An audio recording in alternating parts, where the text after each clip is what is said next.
Hey Luke, it's Chris. Just as I promised, these are the top 3 things that you could be doing to bring your business to the next level and draw in a lot more customers using your website online. So I'm going to start off by saying we're going over 3 things. I'm going to throw in a little bit of information on what keywords are and what kinds to go after. But if at the end of this video you want to use all the information for yourself, that is perfectly fine.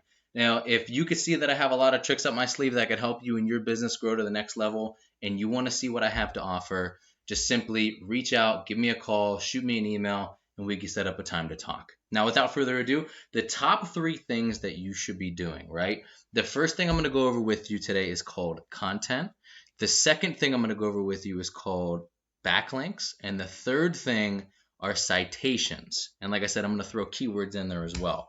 So looking at your Facebook page, right? You guys do some pretty good work, right? The Facebook page, it seems to be, people are actually interested in it. You have a good amount of people that like and follow you. So those are all giant pluses, right? So obviously your reputation precedes you, and this is how you're getting business right now. Now, if you want to kick it up a notch, let me show you a thing or two, right? So going over content, I'm going to go over and show you the top 2 competitors that you have on Google in your area, right? So Phoenix Gardens and Landscaping. This is the top one that I found. And then there's another one, Garden Solutions, right? Landscaping, Gloucestershire. I hope I pronounced that right. You're probably making fun of me right now. But content is made up of the words, the pictures, and the words behind the pictures called alt text that ultimately make up a page of your site, right? So as you can see on these guys, they have a good amount of content. Now you want to have about 1,500 words with properly filled keywords on this front page. That way you could be a dominant force in your market, and Google's going to be like, these guys are awesome, we're putting them in first place, right? So by having all of those words, you optimize with Google, and you also give yourself a lot of opportunity to rank for all of these different kinds of keywords that are going to bring you customers, right? Now looking over here at them, they also have a decent amount of content. A lot of their content's from reviews, some from pictures. Not enough words on here, right? They're probably not taking into consideration everything that they could be doing with the keywords, but I'm going to be showing you how to do that now. So looking at Phoenix Gardeners, this is a tool that I use called Ahrefs, and this gives you the statistical analysis and breakdown of the entire website, right? So as you can see, with what these guys have going for them, they're bringing in about 149 searches every single month directly to their website organically. That's without ads, right? So let's say half of these people are actually interested in buying a product and they have a pretty good turnover rate. What could you be getting to be making that happen for you? That's why I ask you. You know what I mean? The possibilities here are really, really good, and I'll show you why in just a minute. Over here is the power of the homepage of the site that gives them the ranking factor, and this is the power of the entire website that gives them a ranking factor. Now, backlinks are the second thing I'm going to go over. So backlinks are any website that is linking to your website that is pushing power to your website. So if you go on another website and you see, a group of words and they're highlighted or they're in a different color, and you click on it and it brings you to another website, boom, there's your backlink, right? So referring domains is how many actual websites refer back to, and the backlinks are how many links from those websites. Now, you want relevant backlinks, right? So if you're doing landscaping and if you're doing building and you're doing, contract work and all of this stuff, you don't want Pizza Hut linking to you. You want relevant topics, relevant sites linking to you, or else Google's going to be like, I don't know what to do with this, right? And they're not going to rank you for it. You also want powerful websites. If you have a lot of weak, a lot of no power, a lot of spammy websites, not a lot of trust there, right? Google's not going to be like, hey, we should rank these guys. Let's kick these guys out, right? Not really like that. But you want powerful and relevant websites linking to you. It's very, very important in Google's eyes to be able to take care of those things and take those things into consideration, right? So let's go into keywords real quick.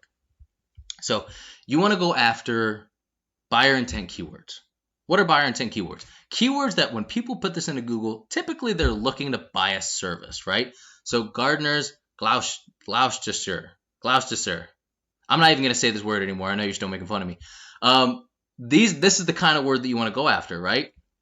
Or landscape gardeners, or landscaping, or landscaping, that's probably not a one that you would go after, but how about this one, right?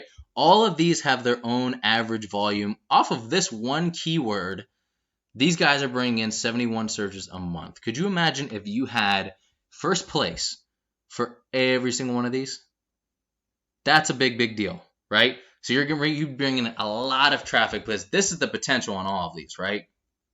So buyer intent keywords, and you want to target literally all of them and rank for all of them. Even if you have too much business to handle, you could actually take that business, you could subcontract it out if you want for other businesses and still make money off of it. It's completely up to you what you do with it, right? Now, the last thing we can look in here real quick. As you can see, Cheltenham has a lot of search volume. I don't know if that's near you. I didn't look that up, but that might be another area that you want to target if you're near there, and that's something you're interested in doing, right? So the third and last thing, or the fourth and last thing I should say after keywords, are citations. Citations are what gets you in the Google Maps, right? So when people are looking for services, typically when they search something up, they see these three guys right here. I'm going to click on one of those. You know what I mean? This actually gets you anywhere from 40 to 50% more clicks per month just by ranking first place in the Google Maps, right? And how you do that is you want to be ranking for the keyword that is targeted organically, and you also want to blow your competition out of the water with the amount of citations that you have. A citation is any directory, right? So Yellow Pages, Yelp, Mana, Facebook, all of these different sites, and it has to be word per word. If it's typoed or whatever, it's not going to work properly. You want to have your business name, your business phone number, and your exact business address listed in that area, and you want to blow your competition out of the water by having 200 or 300 of these citations, and that's how you're going to dominate your market and get way more traffic, more customers, and more business growth, right? So to recap everything I went over with in this video, you want to have about 1,500 words on that front page of properly filled in keywords for your content of your website, and your back page is about 500 to 750, depending on what the competition has. You always, no matter what, want to make sure you're at least beating the competition, right? The second thing was link juice, or backlinks, I'll call them. These are going to be the different pages that are linking to your website. You want relevant topics, you want relevant sites, and you want powerful sites, and you want a lot of them, right? Because there could be a guy that has 20 backlinks and they're all super powerful, beating a guy that has 500 backlinks that are trash. Just because it's a number and it's a backlink does not make it count. Not all backlinks are created equal, my friend. The third and last thing is citations, and you want to have about 200 or 300 of these to beat your competition by a landslide and dominate your market in this Google Maps, right? So, like I said, if you want to take all of this information, you want to use it for yourself, and you want to try to get to the top of Google for your business, which you definitely can with all this, right? But it's a lot of work. If you want to take all this and do it for yourself, that's perfectly fine. But if you want the most effective route, and you want a route that saves you a lot of time and effort that could be going towards servicing these new clients, you can give me a call, shoot me an email at the email I'm emailing you this one to. That's a tongue twister. At cnpmarketingpros@gmail.com, and we can set up a time to talk. All right, brother? It was great talking to you. I hope this video helped. I know it did. I hope you have a great rest of your day, Luke.